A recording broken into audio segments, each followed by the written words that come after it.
ভাল লাগে ভাই, মানে ইরানের ফলোয়ার যারা ভিডিওটা শেয়ার করবেন। বাংলাদেশের খবরের ফাঁকে ফাঁকে ইরানের যে খবরগুলো নিয়মিত আপনাদের সামনে আপডেট করার চেষ্টা করছি। গতকালকে একটা নিউজ দিয়েছিলাম যে মার্কিন প্রেসিডেন্ট ডোনাল্ড ট্রাম্পের জাস্ট একটা নির্দেশনার অপেক্ষায় আছে কে? যুক্তরাষ্ট্রের সেনাবাহিনী, নৌবাহিনী, বিমান বাহিনী, আরো যে তাদের স্পেশাল ফোর্সেস গুলো আছে, জাস্ট একটা কমান্ড আসবে, শুরু হবে। কতদিন চলবে? 2-1 দিনের না, বলা হচ্ছে এ যাবৎকালীন আমেরিকা ইরানের বিরুদ্ধে যতগুলা অভিযান চালিয়েছে সবচেয়ে দীর্ঘস্থায়ী এবং কঠোর অভিযান পরিচালনা করা হবে। তার মানে একটা বড় ধরনের যুদ্ধ এখানে বাঁধতে যাচ্ছে। তো এই খবর শুনা আমরা তো টেনশনে, কিন্তু ইরান কি টেনশনে আছে? না। যুক্তরাষ্ট্রের সাথে একদিকে কূটনৈতিক আলোচনার একটা প্রসেসিং চলছে ওমানের মধ্যস্থতায়। তো এখানে ওমানকে কি আমেরিকা আসলে গনে না, জাস্ট হচ্ছে আইওয়াস করতেছে যে দেখো আমরা তো আলোচনার অপেক্ষা করলাম, ট্রাই করলাম ইরানের সাথে বসার, কিন্তু ইরান তো আমাদের শর্ত মানতেছে না। তো শর্ত কি? পারমাণবিক প্রজেক্ট ক্লোজ, ক্ষেপণাস্ত্র মিসাইল উৎক্ষেপণ ক্লোজ, এই যে তেল গ্যাস বিভিন্ন বিষয় এগুলো আমাদের কাছে দাও, তোমাদের দেশে আমাদের বাহিনী থাকবে। এগুলো তো ইরান মানতেছে না। এখন যখন আমেরিকা এই লেভেলের রিয়েকশন দিচ্ছে, অপরদিকে যুক্তরাষ্ট্রের সাথে কূটনৈতিক আলোচনার মধ্যেই আপনার নজিরবিহীন এক মহড়া চালিয়ে বসেছে ইরান। আপনার কৌশলগত গুরুত্বপূর্ণ নৌপথ হরমুজ প্রণালী যেটা আছে, আপনারা জানেন যে সারা পৃথিবীতে যে শিপিং রুট আছে বা তেল সহ বিভিন্ন বা এলএনজি বা কি বলা হয় যেগুলা মানে ট্রান্সপোর্টেশন ইস্যু হয়, হরমুজ প্রণালী এটা ছাড়া মোটামুটি অনেক জাহাজে যাইতে পারে না। সো ইরানের কাছে একটা পয়েন্ট আছে, সেই হরমুজ প্রণালীর কাছাকাছি মার্কিন যুক্তরাষ্ট্রের যুদ্ধ জাহাজগুলো বা বিমানবাহী যে রণতরীগুলো আছে সেগুলো অপেক্ষমান। সেখানে গিয়ে রিয়াকশন দিচ্ছে আজকে ইরান। দেশটির বিপ্লবী গার্ড বাহিনী, রাজকীয় বাহিনী যাকে বলা হয় আইআরজিসি, তারা এক নজিরবিহীন সামুদ্রিক মহড়া চালিয়েছে। ইরান এক দ্বিমুখী কৌশলের বহিঃপ্রকাশ ঘটিয়েছে বলে মনে করছেন বিশ্লেষকরা। কেন? একদিকে দেশটির শীর্ষ কূটনীতিকরা যুক্তরাষ্ট্রের সঙ্গে নতুন দফা পরমাণু আলোচনায় অংশ নিতে জেনেভায় পৌঁছেছে একটা টিম, অন্যদিকে ঠিক সেই মুহূর্তে আবার হরমুজ প্রণালীতে মার্কিন যুক্তরাষ্ট্রের যে বিমানবাহী যুদ্ধ জাহাজগুলো আছে সেগুলোর সামনে একটা বড় মাপের সামরিক মহড়াও পরিচালনা করছে। ইরানের রাষ্ট্রীয় গণমাধ্যমের প্রতিবেদন অনুযায়ী ওয়াশিংটন অর্থাৎ আমেরিকা এই অঞ্চলে তাদের সামরিক উপস্থিতি জোরদার করার পরপরই আইআরজিসি হরমুজ প্রণালীতে তাদের নৌ যে মহড়া আছে সেটা শুরু করেছে। আইআরজিসির ঊর্ধ্বতন কর্মকর্তাদের তত্ত্বাবধানে এই মহড়াটি পরিচালিত হচ্ছে। এই যুদ্ধ মহড়ার সময়সীমাটা আসলে কতদিন এই সম্পর্কে কোনো স্পষ্ট তথ্য ইরান দেয় নাই। তবে রাষ্ট্রীয় টেলিভিশন বলছে যে এর লক্ষ্য হলো এই হরমুজ প্রণালীতে সম্ভাব্য নিরাপত্তা এবং সামরিক হুমকি মোকাবিলায় যে নৌ গার্ড আছে আইআরজিসির যে টিমটা আছে তাদেরকে প্রস্তুত রাখা। ইরানের কট্টরপন্থী রাজনীতিকরা বারবার এই প্রণালীটিকে বন্ধ করে দেওয়ার হুমকি দিয়ে আসছিলেন। এটি এমন একটি কৌশল পথ যার মধ্য দিয়ে বিশ্বের মোট উৎপাদিত তেলের 20% আপনার পরিবাহিত হয়। ইরান বলছে এই মহড়ার মূল উদ্দেশ্য হলো দ্রুত প্রতিক্রিয়া জানানোর সক্ষমতা জানানো, অর্থাৎ আমেরিকা যদি কোনো রকম ভূমিকা নেয় তাহলে ইরান যে পাল্টা প্রতিক্রিয়া খুব অল্প সময় দিতে পারবে, এই একটা মেসেজ ক্রিয়েট করার চেষ্টা করছে। তো আমার কাছে মনে হয় যে এটা ইরানের ঝুকাঙ্গা নেহি সালাই স্টাইল, অর্থাৎ আমেরিকা যাই বলুক ডু অর ডাই, এই সিস্টেমেই ইরানের বর্তমান অবস্থা। সালামু আলাইকুম। আজকে মহান আন্তর্জাতিক মাতৃভাষা দিবস, অর্থাৎ বাংলা যেটাকে আমরা 21শে ফেব্রুয়ারি বলি।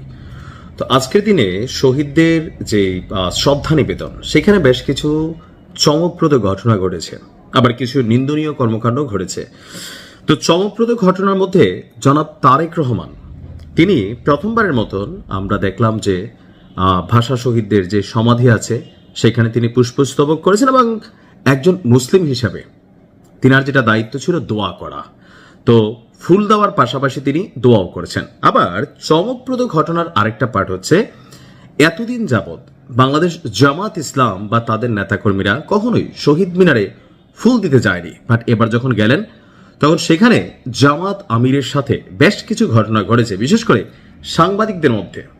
এক শ্রেণীর সাংবাদিক আছে যারা সিচুয়েশন পাইয়া শফিক ভাইকে, প্রশ্নটা প্রথমে এরকম ছিল যে এত বছর তো আপনারা আসলেন না, এই যে আজকে যে আসলেন তো এটা কি নাজায়েজ না? কারণ ইসলামের দৃষ্টিতে আমরা জানি যে কোনো কবর, কোনো সমাধিস্থলে ফুল দেওয়া হারাম। তো জামাত ইসলাম ইসলামের রাজনীতি করে, তো সেই কারণে তারা এতদিন বলতো যে এটা হারাম, কিন্তু আজকে যখন তিনি গেলেন, এখন এই বিষয়টাকে আসলে আপনি ধর্মীয় পয়েন্ট অফ ভিউতে কাউন্টার করবেন কিনা, এটা সুযোগ আছে কিনা। যেমন ধরেন এই মুহূর্তে এই দেশে আমাদের বিএনপি যিনি চেয়ারপারসন আছেন বা বর্তমান প্রধানমন্ত্রী জনাব তারেক রহমান, তিনি বলছিলেন যে মদিনা সনদে দেশ চলবে, এরকম একটা কথা বলছেন। তো এখন এই দেশে কি মদের লাইসেন্স নাই? আছে তো। এদেশে কি পতিতালয় নাই? আছে তো। সরকারি লাইসেন্স করেই কিন্তু ওইগুলো তো চলছে। এখন বিষয়টা হচ্ছে কি যে আপনি সবকিছু ধর্মীয় পয়েন্ট অফ ভিউতে, রাষ্ট্রের অনেক কিছু আপনি করা যায় না, বাট সেই কাজটার পরে আপনি আপনার যেই দায়িত্ব অ্যাজ এ মুসলিম অথবা আপনি আপনার ধর্ম অনুযায়ী সেই কাজটা আপনি করলে হয়তোবা এটা প্রশ্নের বাহিরে চলে যায়।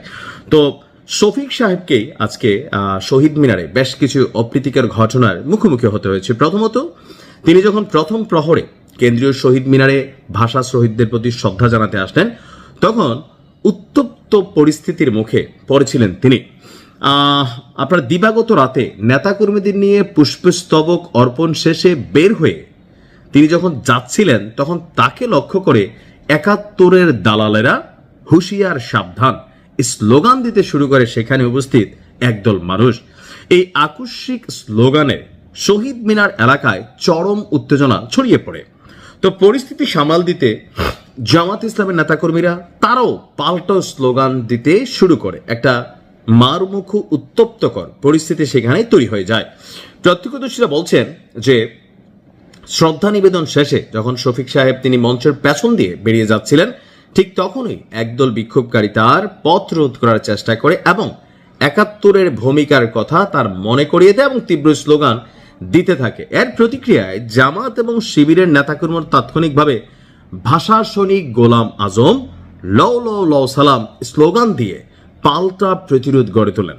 দুই পক্ষের এই পাল্টাপাল্টি স্লোগানে শহীদ মিনারের পবিত্রতা, ভাবগাম্ভীর্য বিঘ্নিত হলে আপনার এখানে আইন শৃঙ্খলা রক্ষাকারী বাহিনীর সদস্যরা দ্রুত পরিস্থিতি নিয়ন্ত্রণ করার চেষ্টা করেন। অর্থাৎ এখানে ওই যে আরেকটা ছিল কি, এক সাংবাদিক প্রশ্ন করছিল যে দীর্ঘদিনের রাজনৈতিক প্রথা ভেঙে কেন শহীদ মিনারে এসেছেন। এমন জবাবে ডাক্তার শফিকুর রহমান বলেন, বিরোধী দলীয় নেতা হিসাবে রাষ্ট্রীয় দায়িত্ব পালনে আমি এখানে এসেছি।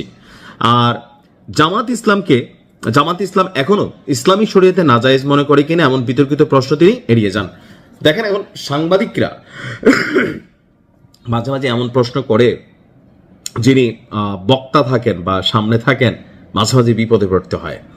তো শফিক সাহেব কেন গেলেন? ওই যে রাষ্ট্রীয় দায়িত্ব পালনের জন্য তিনি সেখানে গেছেন। অ্যাজ এ মুসলিম হিসাবে আমিও ভাষা শহীদদের জন্য দোয়া করি, সেখানে হয়তো যাই, অনুষ্ঠান উপভোগ করি, কিন্তু আমি শহীদ মিনারে ফুল দেওয়া পছন্দ করি না। কিন্তু আপনি যখন একটা চেয়ারে বসবেন, আপনি যখন রাষ্ট্রীয় দায়িত্ব পালন করবেন, যে আমাদের সাবেক ধর্ম উপদেষ্টা আফম খালিদ ভাই একটা কথা বলছিল যে 5 বার যদি হজ করে কেউ আসে, মাওলানা টাইটেল ডিগ্রিধারী যদি আসে, আর তিনি যদি এই রাষ্ট্র পরিচালনার কোনো চেয়ারে বসেন, তাহলে তাকেও মদের লাইসেন্স দিতে হবে। কারণ এক শ্রেণীর মানুষ মদ খায় না, মুসলিমরা, অমুসলিমরা তো খায়, তাদের অধিকারে আপনি হাত দিতে পারবেন না, তাদের ধর্মে এটা হালাল, সো আপনাকে এটার অধিকারও দিতে হবে।